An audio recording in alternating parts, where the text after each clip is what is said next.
नाही आई, तसं काहीच नाही. मग बाकी आम्ही काहीही ऐकू शकतो. बोला. ह्यांना तुम्हाला काहीतरी सांगायचंय, सांगण्याशिवाय पर्याय नाहीये. अज्ञानात सुख आहे असं म्हणतात खरं, पण आपल्या जवळच्या माणसाच्या आयुष्यात काय चाललंय हे माहिती असावं, अशा मताची आहे. आपण एकाच घरात राहतो, रोज उठून एक गोष्ट तुमच्यापासून लपवून ठेवणं मला खरंच शक्य नाही.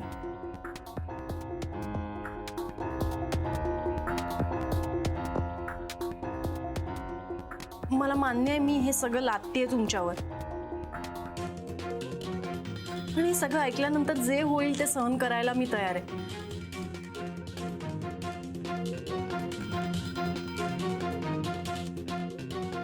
काय झालंय राजा? तू काही लपवतयस का आमच्यापासून?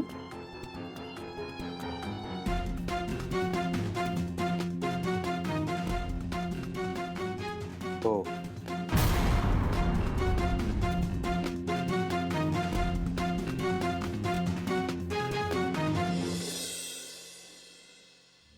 मी तुमच्यापासून काहीतरी लपवतोय गेले 6 महिने. तुम्ही दोघं आल्यापासून. सांगतो मी सगळं. सांगितलंच पाहिजे आता. त्याच्या अगोदर एक गोष्ट सांगायची आहे तुम्हाला, ती म्हणजे मी हे जे काही सगळं केलं ते कुणी मला करायला नाही सांगितलं, कुणाची त्याच्यावर सक्ती नव्हती. मी हे जे काही केलं ते स्वखुशीनं केलेलं आहे. कदाचित हे सगळं ऐकल्यानंतर तुम्हाला धक्का बसेल, ते चुकीचं वाटेल, पण अत्यंत महत्वाची गोष्ट एक आहे, ती म्हणजे चूक आणि बरोबर याच्या पलीकडे एक जग असतं. प्रत्येक गोष्ट चूक आणि बरोबरच्या पारड्यामध्ये घालून नाही मोजता येत. मी जे काही वागलो ते ती माझी गरज होती त्यावेळची, त्या क्षणाची, त्या मोमेंटची. मी जो निर्णय घेतला हे सगळं करण्याचा, तो मला घ्यावा लागला, कारण परिस्थिती तशी होती. आणि तिसरी अत्यंत महत्वाची गोष्ट, मी जे काही केलंय ते चुकीचं आहे असं मला अजिबात वाटत नाही.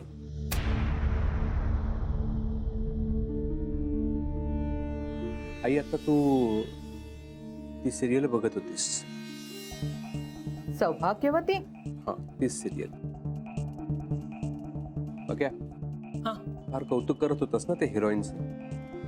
हा मग भाऊजी काय एक नंबर ऍक्टिंग करते ती. तिचं नाव माहितीये तुला? नाही, पेपरात वाचला होता. काय होतं तिचं नाव?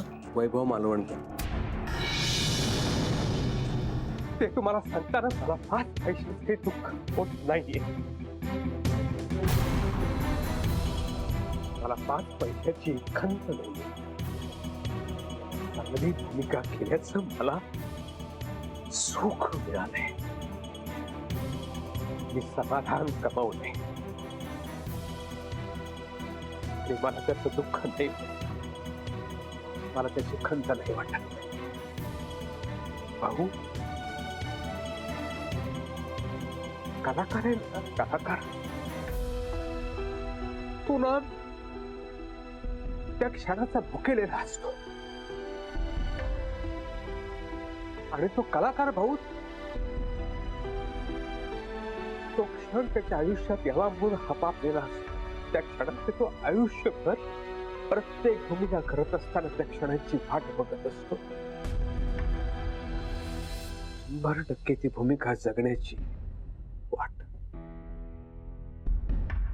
आता तुमच्या सगळ्यांच्या लेखी मी जरी मेलो तरी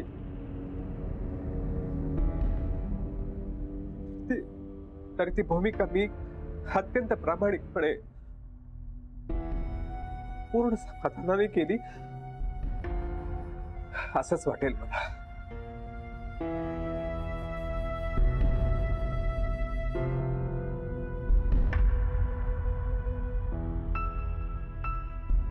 मी लक्ष्मीला सुद्धा हे कधी नाही सांगितलं. याचं कारण मला खात्री वाटत होती की तिला हे नाही आवडलं.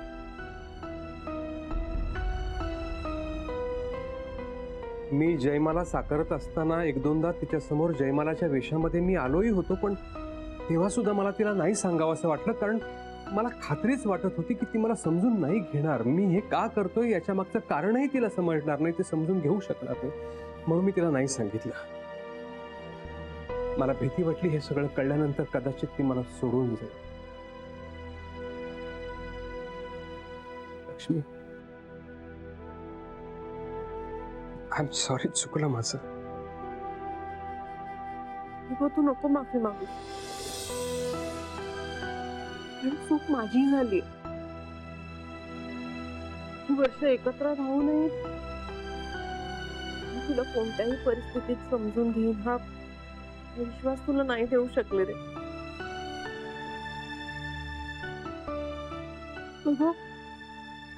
ह्या एका भूमिकेच्या पलीकडे, ह्या छोट्याशा काळाच्या पलीकडे आयुष्य खूप मोठं आहे. मला ते तुझ्या बरोबर जगायचं.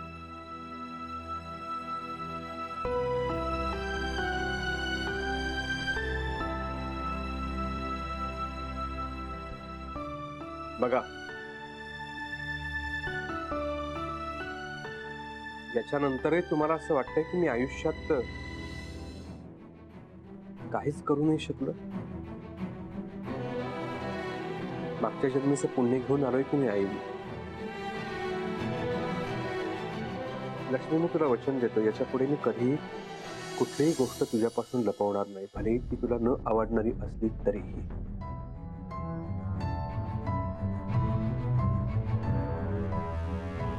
मी तुम्हाला वचन देते, माझ्या आवडीनिवडी, माझी मतं मी नाही लादणार तुमच्यावर.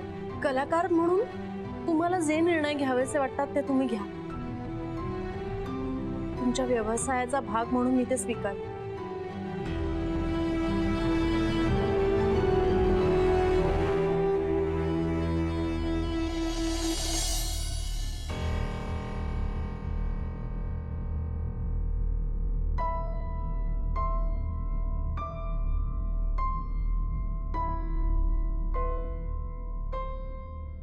आई,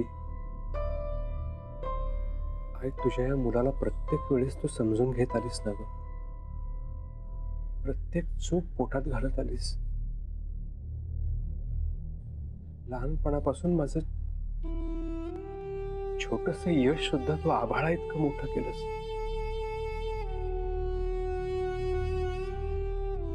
तुला सुद्धा नाही मी सांगू शकलो. वाटायचं तुला सांगितलं आणि तुला धक्का बसला तर केव करशील, माझी काळजी करत बसशील. घरातून बाहेर पडताना तुझी नजर टाळत बाहेर पडायचो, कारण खरं सांगण्याचा धीर नव्हता माझ्यापाशी.